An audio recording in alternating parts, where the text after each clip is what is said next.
혹시 이제 궁금한 거 마지막이니까 오늘 아무거나 괜찮아요. 여러분 궁금하신 거 있으시면 질문해 주세요. 네. 안녕하세요, 선생님. 배서영입니다. 오늘도 질문할 수 있게 이렇게 해주셔서 정말 늘 감사드립니다. 네, 고맙습니다. 요새 원각경 그 경전을 읽어보고 있는 네. 잘하셨어요. 여러 보살들이 나와서 부처님께 질문 드리고 답변해 주시고 이런 경전이잖아요. 그런데 이제 보살이라는 게 어떤 실체가 딱 있는 게 아니고 마음의 능력을 표현한 거라고 그렇죠. 인지를 하고 있는데 그렇죠. 경전에서는 어떤 사람이 물어보듯이 이렇게 질문하고 답변하고 이런 식으로 떠 있는 거는 좀 약간 교육적인 측면에서 그렇게 경전이 작성된 건가 싶은 생각이 들고 맞아요. 어떤 이유로 보살들이 어떤 인격체처럼 질문하듯이 경전이 작성된 건지가 궁금해서 그렇죠. 네, 감사합니다. 그 보살이라는 말이 일단 그거의 정의를 좀 드려야 되는데 그게 뭐 우리나라에서는 이제 여성 불자들을 보살님이라고 그러잖아요. 그죠? 근데 원래 남자들은요? 거석이요? 원래 그 불교에는 대중, 이 불교, 공부를 하시는 분이 4개의 부류로 구성이 돼 있죠. 그죠? 그걸 뭐라 그러죠? 사부 대중, 4개의 대중이 있어요. 그래서 첫 번째가 비구 비구니 스님들, 예. 그리고 우바세, 우바이, 우바세, 우바이. 우바세는 누구죠? 남성 불자를 얘기하는 거고요. 우바이는 여성 불자를 얘기해요. 이렇게 훌륭한 단어가 있는데 안 써요, 잘 대한민국에서. 그리고 남자는 뭐 처사님, 거사님, 틀린 용어는 아니에요. 근데 여성분들에게는 보살님 이렇게 써요. 이것에 대한 유래를 제가 한번 이제 노장 스님께 여쭤본 적이 있어요. 스님 이거 스님 어떻게 배우셨습니까? 이거 왜 이렇게 보살이라는 용어가 우리 여성분들을 위해서 쓰는 대명사가 됐죠? 하니까 나도 잘은 모르겠는데 이렇게 말씀하시죠. 나도 잘은 모르겠는데 보살이라고 하는 게 이제 중생을 위해서 많은 것들을 이제 도와준다라는 의미로 경전에서 많이 표현이 돼요. 그런 거 읽어보셨죠? 네, 보살을 구제하고 보살에게 중생을 구제하고 중생의 가르침을 주기 위해서 보살들이 이렇게 활동을 하고 이렇게 말을 한다. 뭐 이런 얘기가 나와요, 그죠?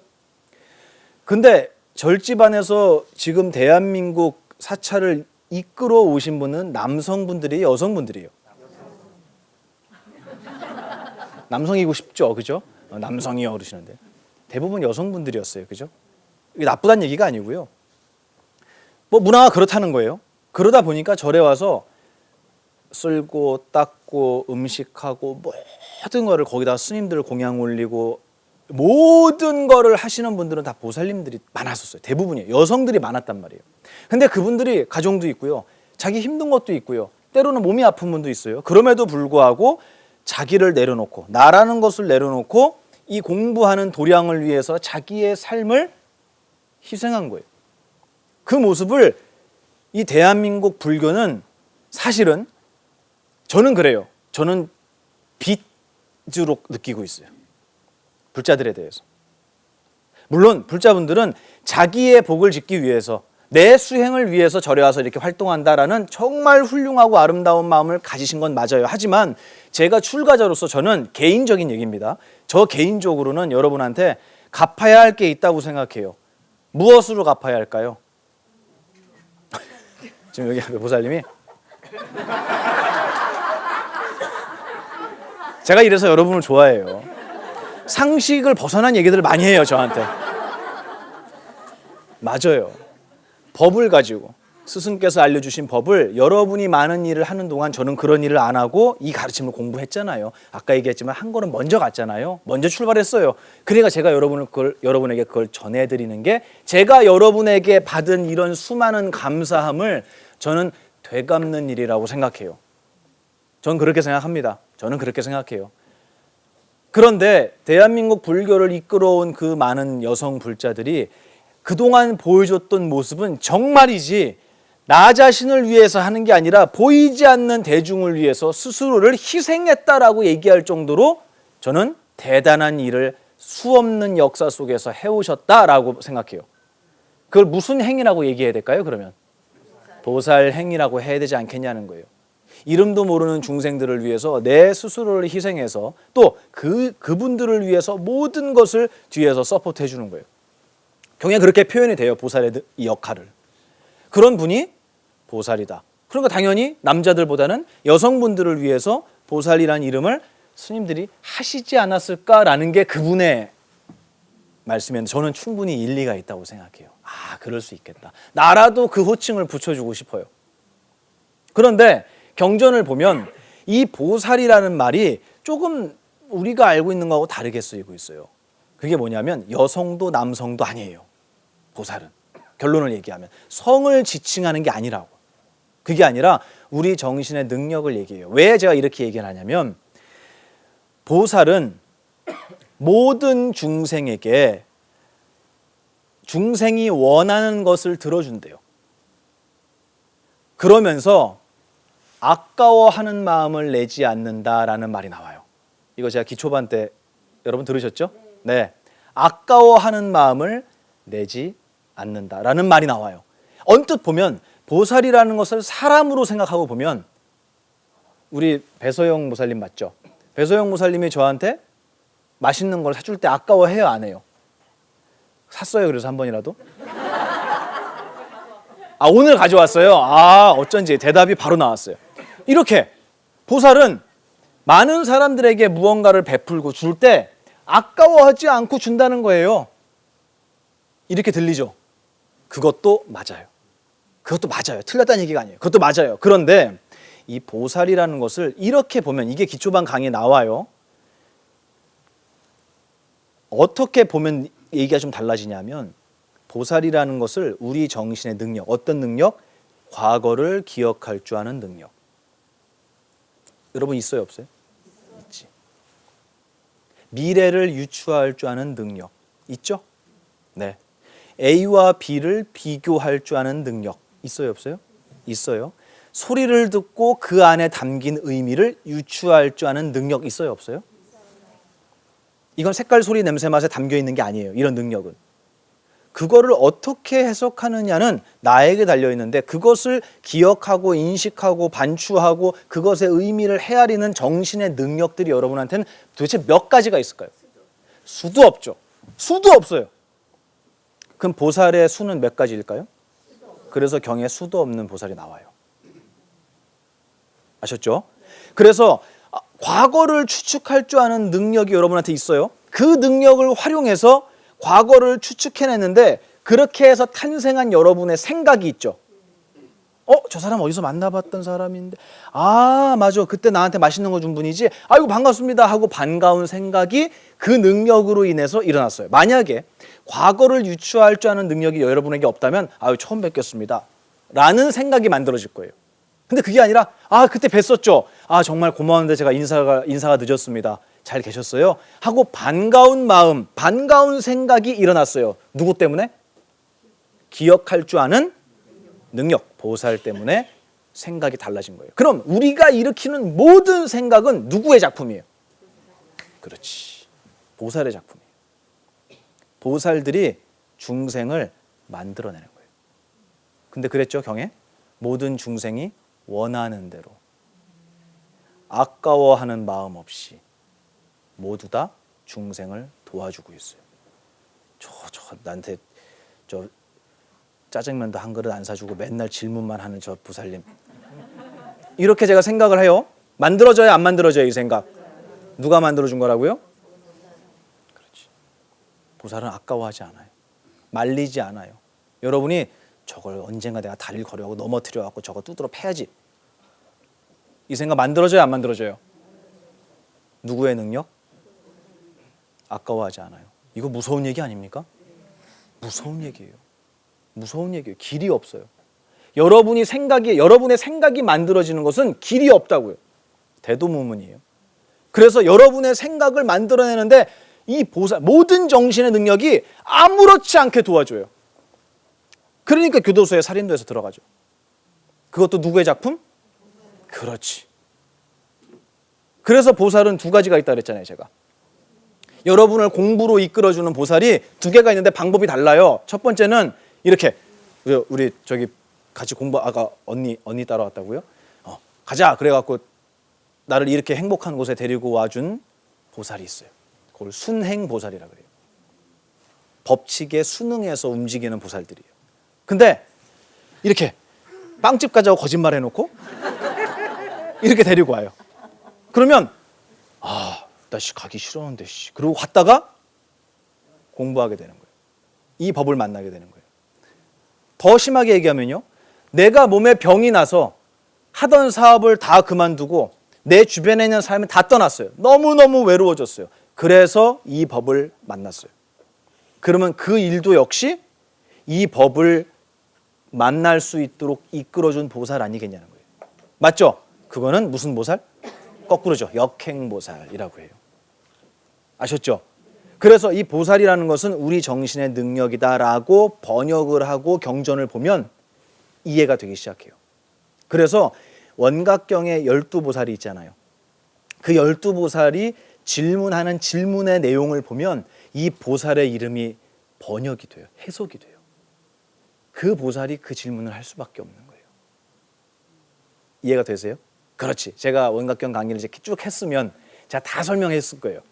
근데 지금 이제 어쨌든 못하게 됐지만, 그래서 경전에서 나온 보살은 그런 눈으로 읽으시면 되고, 일단 대답을 해드리는 거예요.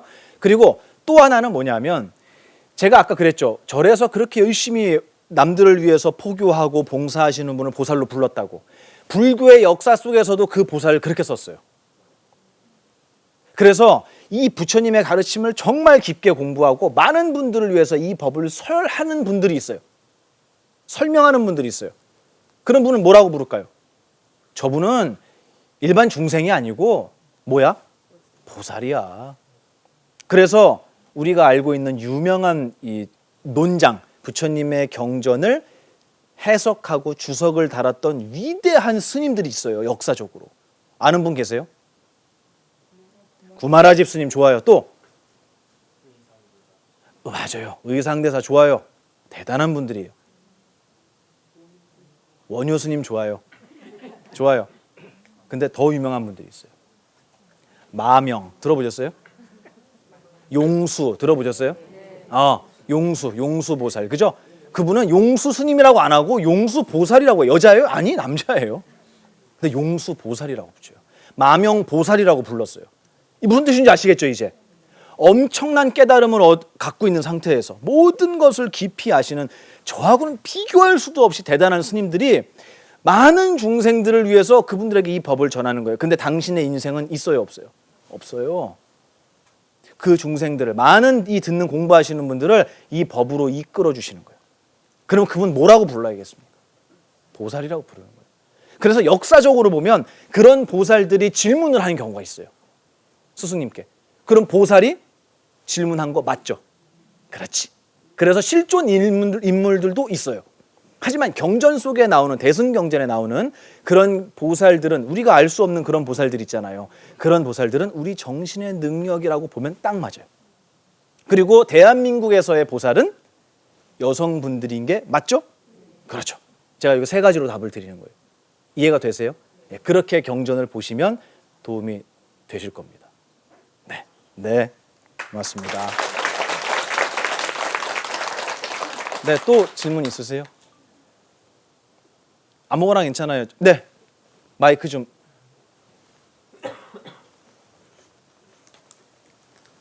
그때 미카데기가 거기 얼마 안 있으면 이제 가까이 돼요. 예. 다음 주 월요일 정도 되면은 그 동지가 이제 돌아오잖아요.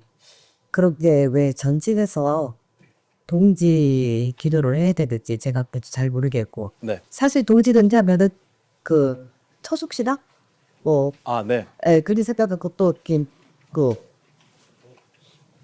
문화들이 없는 네네. 또 분지기도 하고 막 그러시네. 우리 또 애동지 찾고 중동지 찾고, 이제 저희 이제 저기 가덕집에서는 애동집으로 팥죽을 안용이 끓이고, 그렇게 하는데 수업 이제 저집에서 무조건 팥죽을 끓이니까, 그래서 저 그게 경글에 나와 있는 건 자들대로 네네. 이렇게 훈육죽이 전례적으로 내려오고. 그래요. 감사합니다. 여러분 박수 부탁드릴게요. 네. 그거 궁금하신 분 많이 계실 거예요, 그죠? 네, 맞아요. 근데 동지는 뭐 불교 경전에 나오지는 않는 걸로 알고 있어요. 그런 건 아니고 팥죽 끓이는 것도 마찬가지고. 근데 심지어는 팥죽 끓여갖고 어디다 뿌려요? 대문에도 뿌리고 또 기둥에도 뿌려요, 기둥. 그 유래는 아시죠? 동지 때 팥죽을 뿌리는 그 귀신 쫓는다는 거잖아요, 그죠? 예, 그거는 뭐 제가 여기서 얘기할 부분은 아니고 우리나라 대대로도 중국에서부터 내려오던 문화래요. 예, 그래서 뭐 그런 것들이 문화가 있는데 왜 절집안에서 그걸 하느냐 그러는데 저는 한편으로는 절집안에서 그걸 해서 고맙기는 해요. 왜냐하면 요즘은요, 불편함을 불행함으로 생각하는 분들이 많아요. 불편함은 불행이 아니거든요. 여러분 해외여행 가면 편해요, 불편해요? 엄청 불편하죠. 인도 여행 가면서 라면하고 고추장 싸가는 분 되게 많대요. 그냥 여기 있으세요, 가지 말고. 뭐하러 가 거기. 외국 여행 가면서 5성급, 4성급 호텔 찾는 분 있더라고요. 그냥 여기 계세요. 농담이고요. 우리는 불편함을 감수함으로 해서 얻는 행복이 있다는 걸 알고 있어요. 맞죠? 여행을 가서 얻는 행복은 불편함 때문에 그걸 포기하지 못할 만큼 가치 있는 거라고 여러분 판단하니까 가는 거예요. 불편함이 불행이 아니라고. 근데 대한민국에서는 불편함을 불행으로 알려주고 인식하고 있어요. 그래서 내 친구 폰은 게임이 잘 돌아가는데 나는 안 돌아가요. 민규야, 대답해봐. 불편해, 불행해? 그렇지. 그건 불편한 거야, 그지? 맞아요. 어른들이 알려줘야 돼요. 그거는 불편한 거지 불행한 게 아니야. 슬픈 게 아니라고. 너가 작아질 일이 아니야. 여러분 다리 아프시죠? 이제 마비가 돼서 괜찮아요? 다리 펴세요. 괜찮아요. 다리 펴세요. 다리 펴세요. 괜찮아요? 다리 펴세요. 불편하잖아요, 다리가. 근데 왜 앉아 있어요? 불행한 건 아니기 때문이에요. 행복하기 때문이에요. 저는 믿어요, 그 말을.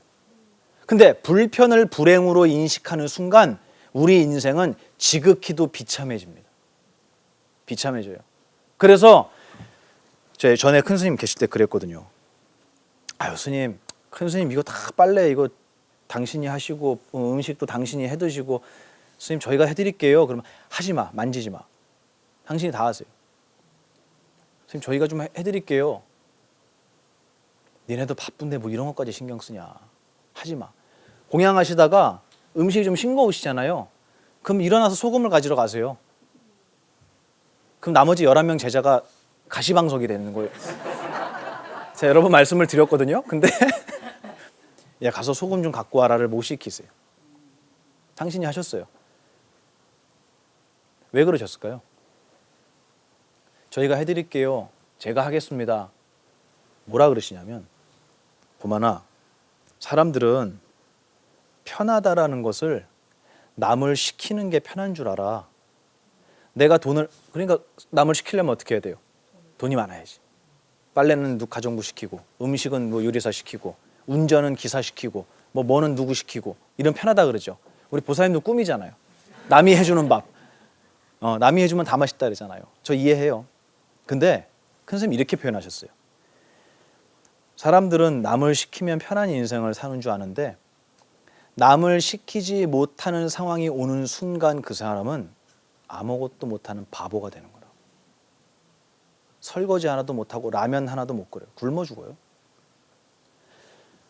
뭐든지 못하는 게 없는 게 편한 거야. 여러분 그 의미 아시죠?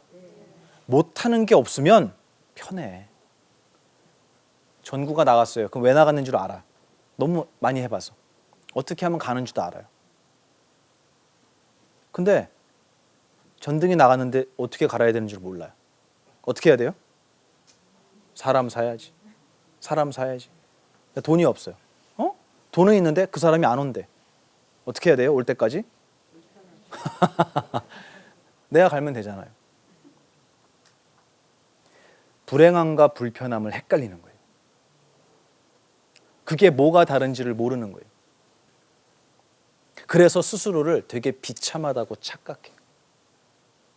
저는 절집안에서 팥죽 쓰는 거 좋다고 생각해요. 왜냐하면 이 불편함이 스님들한테는 불편함이 아닐까요? 불편함이에요. 옷 봐요 이거. 뭐예요 이거? 뭐야 이거? 언제 쪽이에요 이거? 이게 언제 쪽 옷이냐고 도대체. 저 처음에 출가했을 때 스님들 여기 바지하고 있잖아요. 여기에 원래 밑에다가 데님 다 동여매야 돼요. 끈으로 된 거. 근데 요즘에 그거 해요 안 해요 스님들? 안 해요. 근데 저 처음에 했을 때는 다 했어요. 그리고 이 벨트도 끈이에요 끈. 조선시대입니까 지금? 끈이에요. 근데 그거를 어떤 분이 이제 옷을 맞춰주셨는데 아까 누가 그러지 찍찍이 벨크로라 그러나요 그거? 그걸로 요즘 많이 하거든요. 편하잖아요. 그걸로 바꿨다 저 은사 선생님한테 혼났어요. 야 이게 그렇게 혼날 일인가 찍찍이로 바꾼 게? 이거 그래서 그거 찍 하고 열 때마다 눈치 보면서 한다니까요. 혼날까 봐. 게으른 중이라고 하시더라고요. 어린 놈이 벌써부터 편한 거 찾는다고. 그때는 이해가 안 갔어요. 이게 뭐 이렇게 천벌을 받을 일이냐고 찍찍이로 바꾼 게. 찍찍이 3번 있잖아요. 발목 2개, 허리 하나. 이게 뭐 이렇게 나쁜 짓이에요. 이게 혼날 일인가? 이렇게 생각을 했어요. 근데 절집안은 불편함이 그대로 남아서 흘러옵니다. 지금도 아궁이에 불 떼서 밥하는 절 있잖아요. 그분들이 가스불이 없을까요? 밥솥이 없을까요? 근데 왜 그 고수할까요? 그 안에서 지켜야 할 가치가 있다라고 스님들은 생각하시는 거예요. 이 옷을 제가 왜 입고 다닐까요? 이거 뭐예요? 불편한데 제가 이렇게 말은 하지만 저 이 옷 안 벗어요. 영원히. 왜냐하면 이 안에 들어있는 가치가 있어요. 그 가치는 보만이가 만든 가치가 아니에요. 수없는 세월 동안 어른들이 만들어 오신 정말 감사한 가치가 있다라고 저는 생각해요. 그래서 외국인들은 우리 거사님 잘 아시겠지만 외국에 가면 그 나라의 건축물이 있잖아요. 근데 외국에서 우리나라를 표현할 때 한 장의 그림으로 그리면 무슨 그림 나오는지 아세요? 여러분 파리에는 뭐가 있죠? 그거 있잖아요. 그 개념이 있잖아요. 우리나라는 뭔지 아세요? 한강에 아파트 꽉 차 있는 거예요. 진짜예요. 찾아보세요 여러분. 한국을 대표하는 이미지가 아파트라고. 그게 한국 건축물인가요? 아니죠. 지금 안동 하회마을에 있는 그 아시죠 거기 그 초가집, 기와집 거기 사람 살잖아요. 다 나가요 그분들. 제가 실제로 가서 봤어요. 담이 무너졌는데 파란색 그 방수포로 무너진 담을 덮어놓고 수리를 안 해요. 왜 안 합니까? 그랬더니 정부가 고쳐주기 전까지는 손을 못 댄대요. 법이 그렇게 돼 있대요. 화장실도 밖에 있대요. 누가 여기서 사냐고. 젊은 사람이. 다 나와요. 기와집 다 어디 갔죠? 한옥은 다 어디로 갔죠? 왜 한옥이 남아있는데 싹 밀고 아파트 올리죠? 왜 우리나라 사람들은 돈밖에 모르죠? 프랑스 사람은 돈이 싫어서 그 수백 년 된 건물을 남겨둘까요? 아니잖아요. 이탈리아에 몇백 년 된 건물 많잖아요. 안 때려부시는 이유가 뭘까요? 바퀴벌레가 그렇게 많이 나온다며요. 진짜예요. 그렇게 좁고 불편한데도 왜 안 부실까? 그 안에 가치가 있는 거예요. 가치가 있는 거예요. 지켜야 할 뭔가가 있는 거예요. 저는 절집안에서 팥죽을 뭐하러 씁니까? 의미가 뭡니까? 물어보셨잖아요. 그 의미는 우리가 알고 있는 그대로예요. 뭐 귀신도 쫓아내고 한 해가 시작될 때 이거 나눠 먹으면서 우리가 건강도 기원하고 이런 문화가 녹아 있는 거예요. 그 문화가 진짜로 이거 먹으면 정말로 병이 안 걸립니까? 이거 물어보지 마세요. 그거 먹어도 병 걸려요. 맞죠? 그러니까 이건 거짓말이네. 우리 이렇게 판단할 거냐고요. 아니라고. 제가 그 얘기를 드리는 거예요. 그게 아니라고.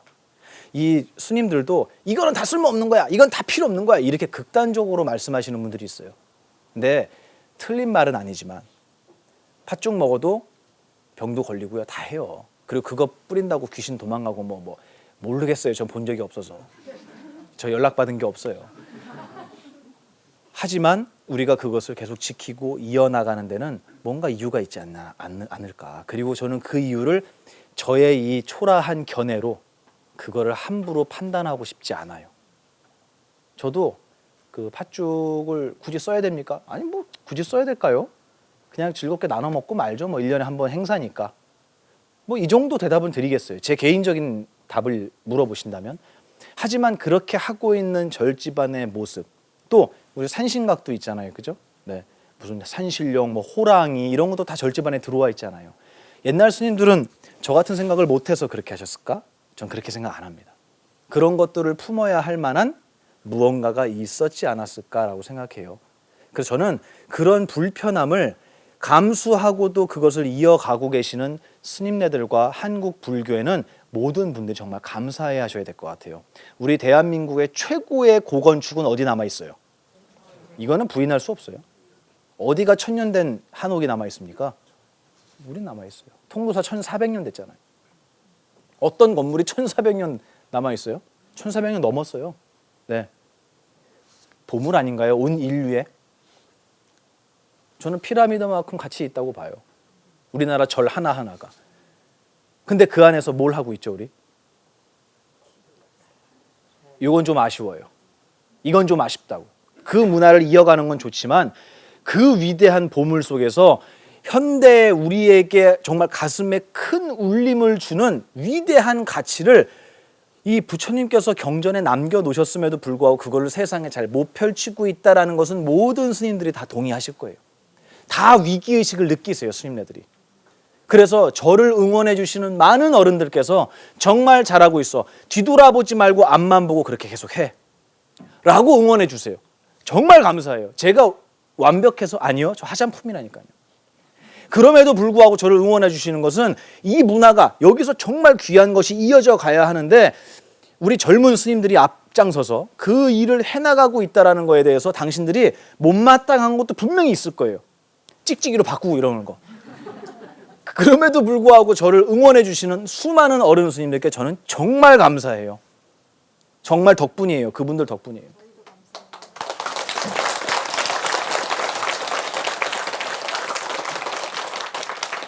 그래서 팥죽 쓰는 거 저는 계속 했으면 좋겠어요. 저 군에 있을 때 뭐 일화 하나만 말씀드리면 팥죽 동지 때인데 그 팥죽을 썼어요. 그리고 이제 뭐 다른 그 이웃 종교에 있는 분을 갖다 줘야 되는데 마침 그분이 없었어요. 그래서 거기 군종병이 이제 있어서 불렀죠. 군종병끼리는 같이 축구하고 놀잖아요. 저희 절에서도 자주 와서 놀고 그 군종병한테 이제 팥죽을 이렇게 그 네모난 통에 방금 쓴 거예요. 뜨끈뜨끈해요. 그래서 이거를 주면서 거기 이제 갖다 드려라 이렇게 얘기를 해서 나눠 먹으라고 했어요. 그리고 나서 다음 날 제가 무슨 얘기를 들었냐면 그 군종병이 와서 우리 법당 군종병한테 그러더래요. 그 걔가 이제 선임이었거든요. 야, 법사님한테 스님한테 그거 다음부터 안 주셨으면 좋겠다고 전해줘. 그래요. 왜? 받자마자 변기에 다 버렸대요. 실제로 겪은 일이에요. 제가 누굴 비난하는 게 아니고 제가 겪은 일을 그냥 얘기하는 거예요. 그 뜨거운 김이 펄펄 나는 걸 변기에 다 쏟아붓고 귀신 붙은 거라고. 귀신 붙은 거라도 좋은 거 좀 갖다 주세요, 저한테. 예? 지금 농담에 진짜예요. 그리고 제가 있을 때 거기 천안함 사건이 있었잖아요. 그 천안함 사건이 있을 때 그 유가족 분들하고 정말 귀한 인연을 제가 맺었어요. 근데 그분들이 많은 분들이 질문했던 공통적인 게 하나 있어요. 뭔지 아세요? 여러분도 잊지 마세요. 뭐냐면 떠난 그 친구의 옷을 어떻게 해야 됩니까?예요. 입던 거. 여러분 가족들 중에도 가신 분이 있잖아요. 그죠? 그 옷 어떻게 해요? 태워요. 그죠? 어떻게 해야겠냐고 물어보더라고요. 그래서 그냥 정리하시면 되지 않겠냐. 근데 노스페이스가 있다고 태우지 말라고 제가 그랬어요. 제가 그랬어요. 왜 태웁니까? 다 갖고 오세요. 제가 입을 테니까. 정말이에요. 다 받았어요. 제가 그거. 20살짜리의 옷을 제가 다 받았어요. 그래서 아직도 제가 그 패딩 하나가 있어요. 잘 입진 않지만 까만색 패딩이 있어요. 그리고 제 주변에 있는 분 나눠줬어요. 있는 걸 그대로 얘기했어요. 이거 이렇게 해서 온 건데 입겠냐고. 어떤 분은 못 입겠다 그래요. 그게 뭐냐면 그 옷을 내가 그렇게 공양하고 있잖아요 지금. 어떤 옷이라고. 약간 불쾌한데 라고 공양하고 있어요. 여러분이 하는 거예요. 그 옷은 아무 말도 안 해요. 근데 이렇게 공부하신 분들은 네 입겠습니다 하는 거예요. 그리고 그거 나눠 받으신 분들이 가위 눌리고 악몽 굴까요? 전혀. 걱정하지 마세요. 두려워하지 마세요. 불자는 부처님의 가르침을 공부하는 수행자는 나는 종교가 다르니까 여기 못 가고 나는 종교가 다르니까 이거 못 먹고, 이거는 귀신 붙어 있을까 봐 못 먹고, 이거는 부정한 것이니까 피하고. 아니, 부처님은 썩은 것도 드셨어요. 아함경에 이런 말이 나옵니다. 시간 다 됐네. 어떤 사람이 바라문이에요. 쉽게 얘기하면 이웃 종교라고 보시면 돼요. 강가에서 제사를 지내는데 제사를 지내면서 이 사람들은 제물을 바쳐요. 뭐 동물을 잡아요.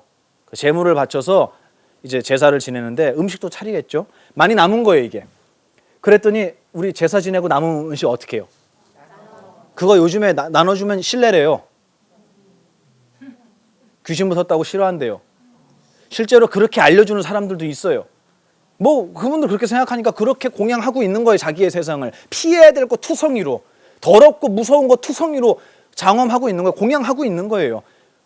큰 사람입니까? 작은 사람입니까? 이게 자유로운 거예요? 속박되는 거예요?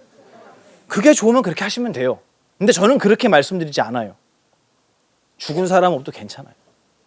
옷이 무슨 잘못이 있어요? 부처님은 죽은 사람 시체 말아놓은 거 평생 입고 다니셨다고요. 그게 이 가사입니다. 맞죠? 분소이. 수행자는 용감한 사람이에요. 그래서 이 사람이 남은 음식을 야 이거 버리기는 아까운데 그대로 나와요. 버리기는 아까우니까 숲속에 있는 다른 수행자를 줘야겠다. 이래갖고 수행자를 찾아요. 근데 누굴 만나냐면 부처님을 만나는 거예요. 근데 보니까 머리를 빡빡 깎았어요. 그러니까 아 수행자구나.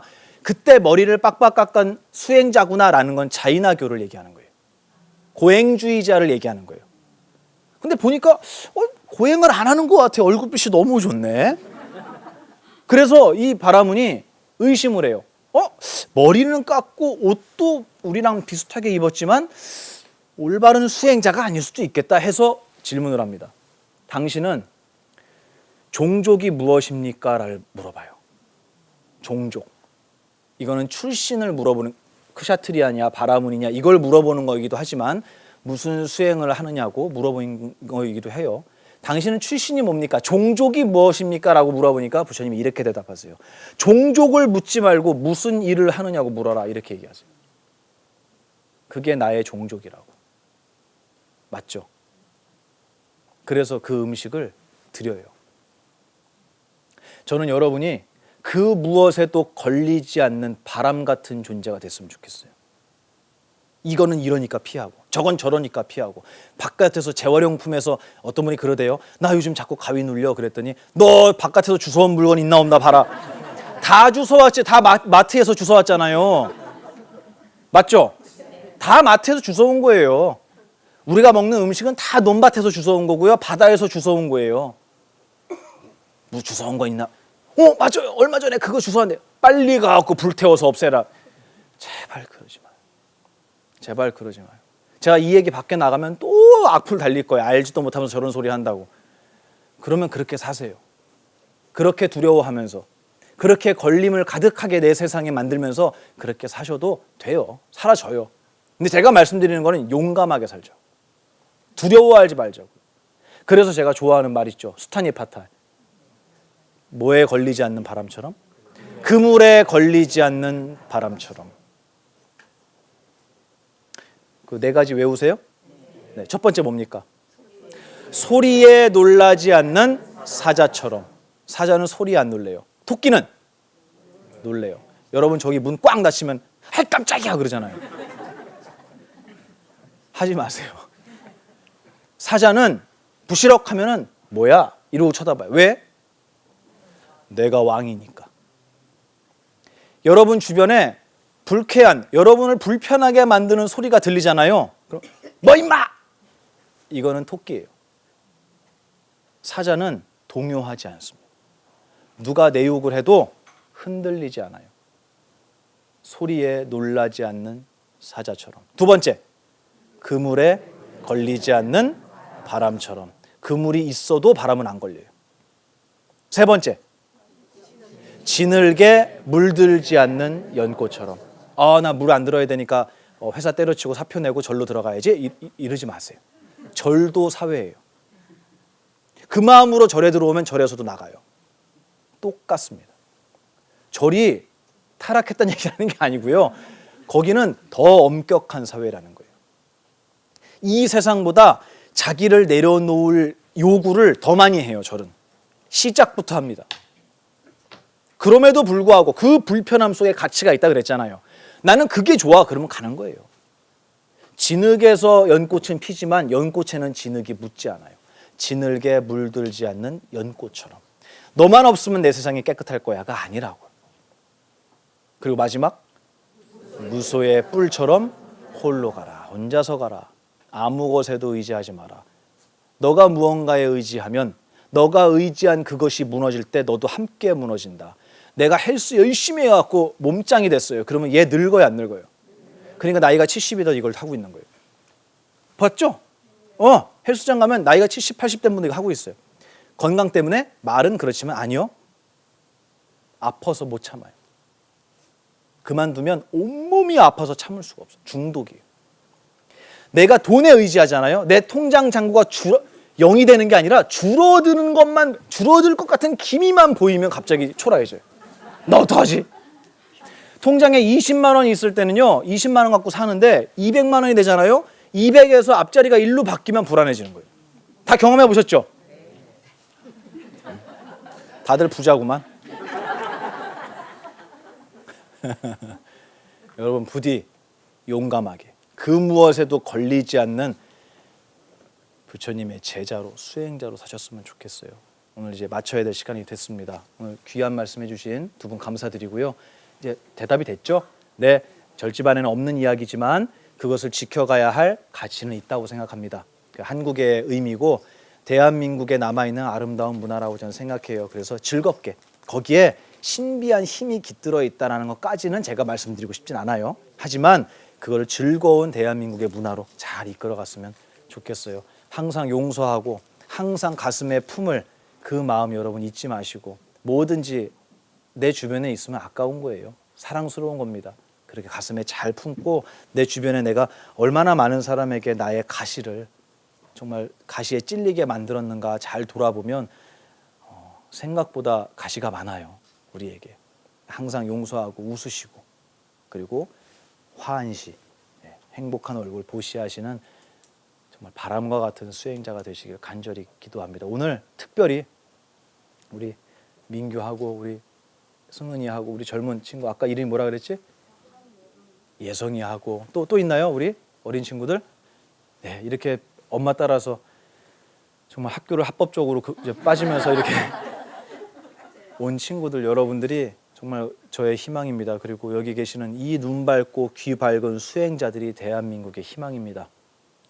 정말 대한불교 진흥원에서 제가 강의하면서 정말 귀한 인연들을 많이 맺었습니다.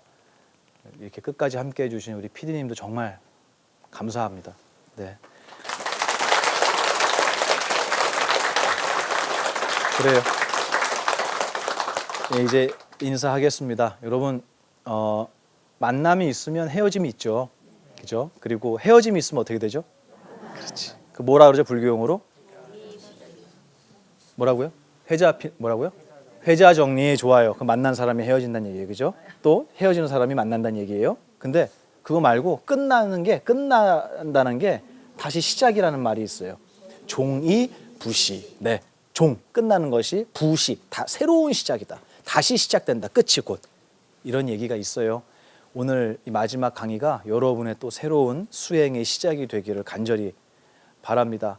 다리 아픈데 긴 시간 동안 행복한 웃음으로 불편함을 행복으로 생각해 주시는 여러분 계셔서 저도 정말 감사했고요. 저도 여러분 앞에 정말 끊임없이 수행하는 수행자로 기억되도록 하겠습니다. 여러분 진심으로 고마웠습니다. 감사합니다.